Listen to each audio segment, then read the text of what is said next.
ভারতে থাকা শেখ হাসিনাকে ইন্টারপোলের মাধ্যমে গ্রেপ্তার করে বাংলাদেশে পাঠাতে ভারতের প্রতি আহ্বান জানিয়েছেন সাবেক প্রধান বিচারপতি এস.কে. সিনহা।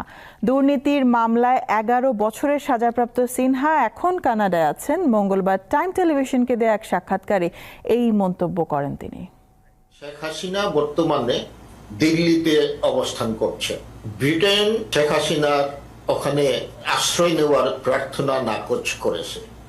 বর্তমান যারা প্রশাসনে আছেন তাদেরকে বলা শেখ হাসিনাকে যাতে দিল্লির থেকে বাহিরে না যাওয়ার জন্য। তাদেরকে এখন ইন্টারপোলের মাধ্যমে শেখ হাসিনার বিরুদ্ধে এতগুলা হত্যার সিভিলিয়ান পপুলেশনকে সে ঠান্ডা মাথায় খুন করেছেন, এইগুলা হলো যেটা ক্রাইমস এগেইনস্ট হিউম্যানিটি।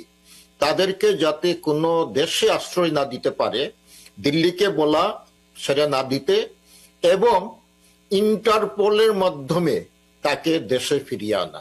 তাকে ইন্টারপোলের যদি ওয়ারেন্ট ইস্যু হয় তাহলে পৃথিবীর কোনো এয়ারপোর্টে তাকে ঢুকতে দেওয়া হবে না এবং এই ইন্টারপোলই তাকে দেশে ফেরত পাঠাবে।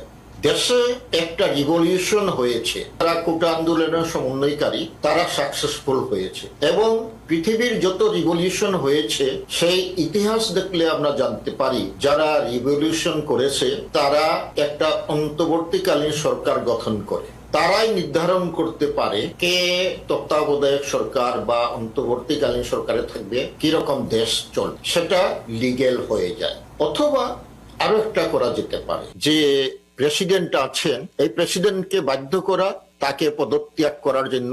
সে হলো একনায়ক শেখ হাসিনার প্রেতাত্মা, তাকে পদত্যাগ করা এবং সেই সংসদের মাধ্যমে ইমার্জেন্সি বেসিসে একজন প্রেসিডেন্ট নিয়োগ করা এবং সেই প্রেসিডেন্ট অন্তর্বর্তীকালীন তার অ্যাডভাইসার অথবা অন্তর্বর্তীকালীন সরকার গঠন করবে। এইটাই হবে কনস্টিটিউশন অনুযায়ী লিগেল ফ্রেমওয়ার্কের মধ্যে দেশ চলতে পারে।